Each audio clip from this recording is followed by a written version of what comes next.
Good morning. Okay, so today what we're going to do is we're going to learn about writing equations in slope-intercept form. Slope-intercept form is y equals mx plus b, where m is your slope, b is your y-intercept, and you guys, if you ever see 0, comma b, that means y-intercept. So if you ever see 0, comma, and a number, that means that you have your y-intercept. And that's what b is, your y-intercept. And then the last thing is this x and y is any ordered pair on the line. So if you have a line, any point that's on that line is the x and the y. And then I just put a reminder of how you find slope. So slope is y sub 2 minus y sub 1, or y2 minus y1, over x sub 2 minus x sub 1, x2 minus x1. So the first thing we're going to do is we're going to write it in slope-intercept form with a point and a slope, okay? So the first thing that you get is a graph. So here's your slope, which is your m, and then here is your point. So remember what I told you. Any point on the line is your x and your y.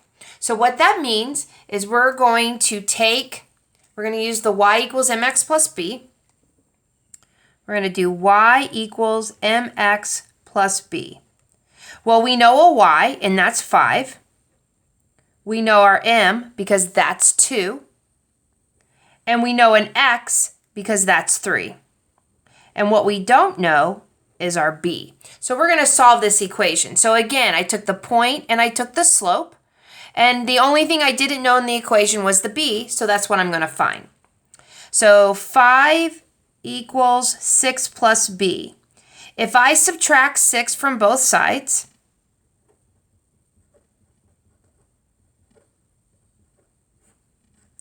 I get -1 equals b.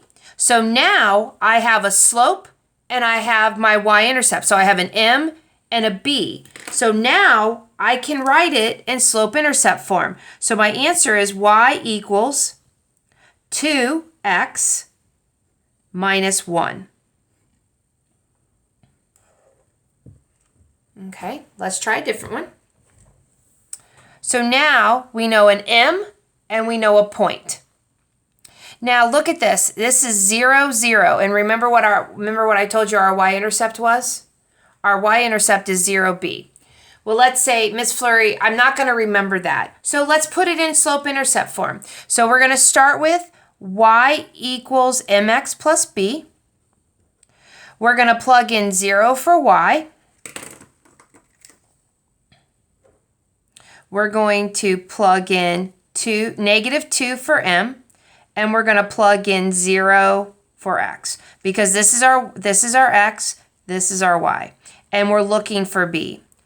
Well, 0 equals -2 times 0 plus b, which is 0 equals b. So now that I know my m and I know my b, I can write my equation.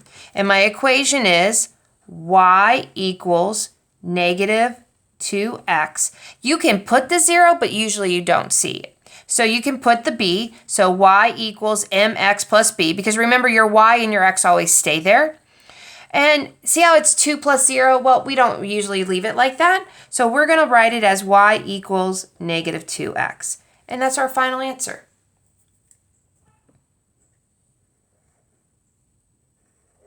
Okay, let's do this last one.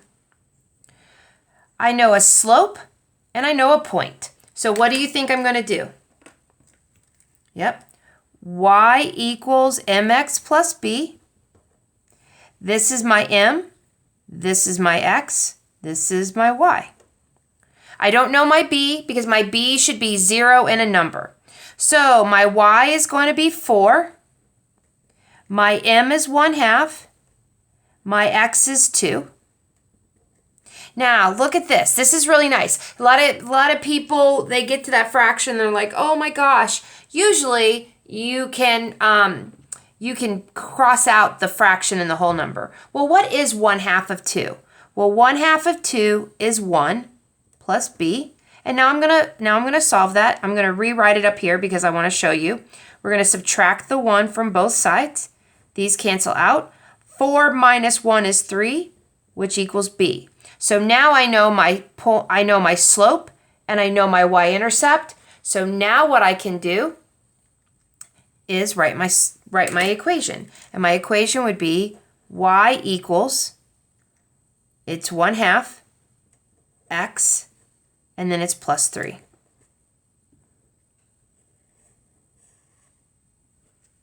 How are we doing so far?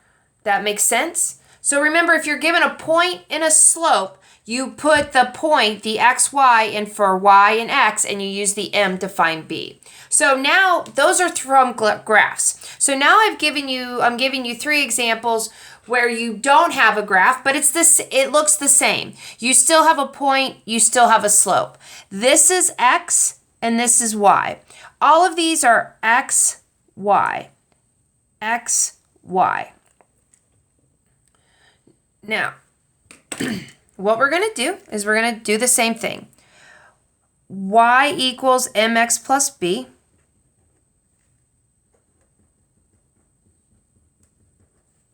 Notice I'm starting the same way. I just wanted you to show you that I'm starting the same way.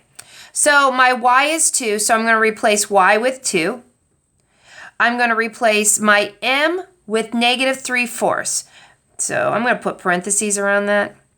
And then I'm going to replace x with 8. And I'm looking for b. Now there's 2 ways that you can do this. 1/2 times 2 was pretty easy. If you don't know 3/4 times 8, that's okay. We're just going to do negative 3 times 8, and I'm going to get negative 24 over 4 plus b. Because you can multiply the numerator and the whole number, and you can get a new numerator. Well, now it looks nice, right? Negative 24 divided by 4 is negative 6 plus b. We add 6 to both sides. We get 8 equals b. So now I know my b, I know my slope. Now I can write it in slope-intercept form. Remember, slope-intercept form, you need an m and you need a b. So that's why we keep finding the b's. So my final answer is y equals negative 3/4 x plus 8.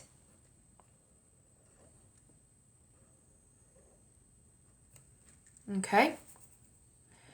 Now look at example number 5. You guys, I know it's the same thing over and over again, but practice makes perfect.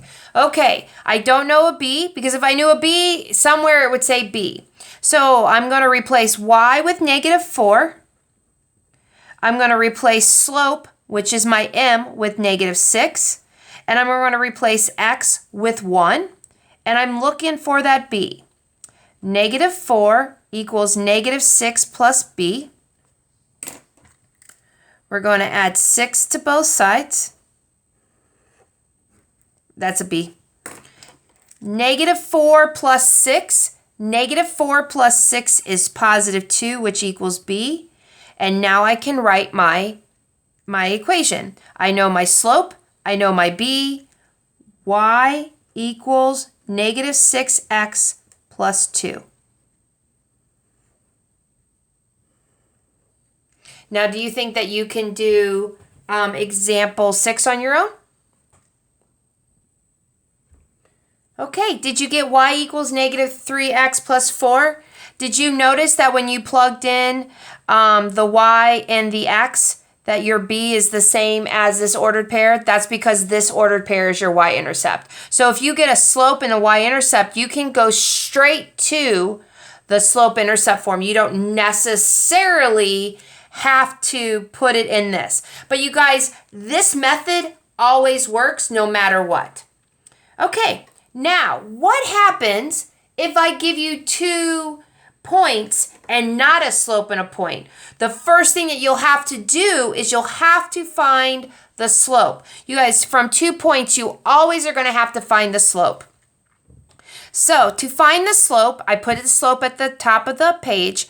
Remember, it's x1, y1, x2, y2. And it doesn't matter, but you always remember it's x, y, x, y, and it doesn't matter which one you use. So over here, I'm going to do y2 minus y1. So I'm going to do negative 3 minus 1 because I chose this is my y2, this is my y1.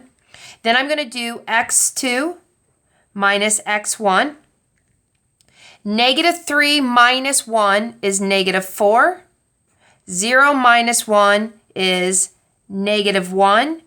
And negative 4 over negative 1 is 4. So again, you guys, you could, as long as your y's are on top and your x's are on the bottom, then you will get the same answer. Now, you guys, it's perfect. I have a slope and I have a point. I have a slope and a point. Now I can do it like example 4.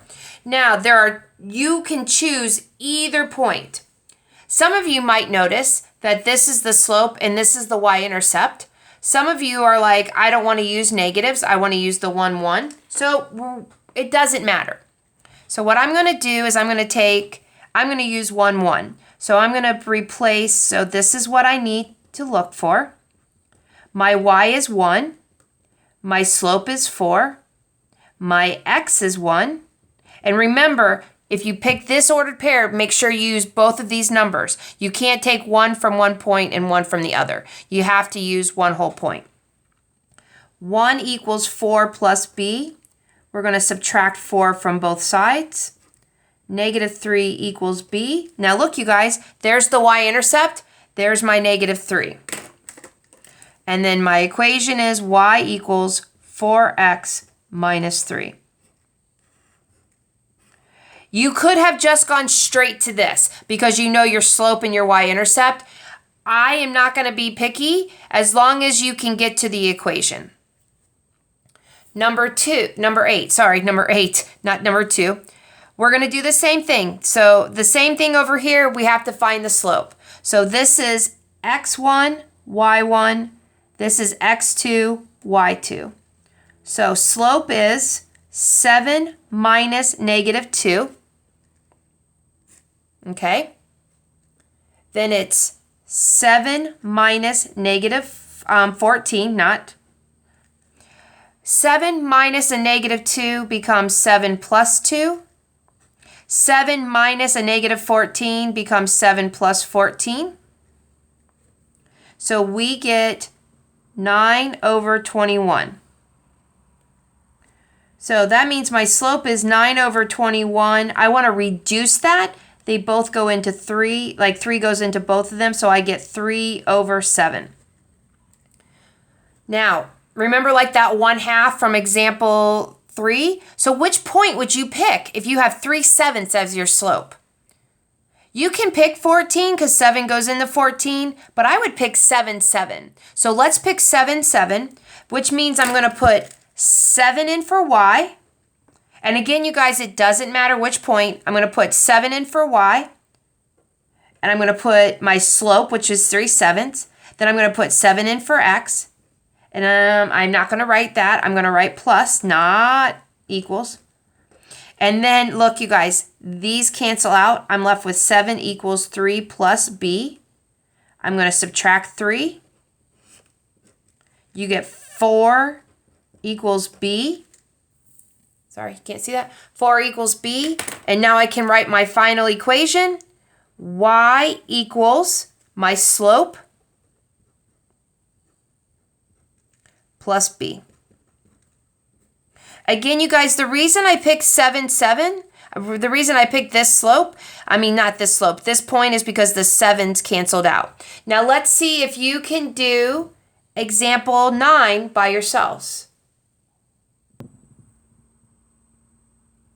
Okay, so did you get 4/5 x plus 16? Did you notice that you were given the y-intercept and you didn't have to go through it? So number 9 is 4x plus 16. It wouldn't have mattered if you did it the long way, you still would have gotten that. So that is today's lesson on how to write equations in slope-intercept form.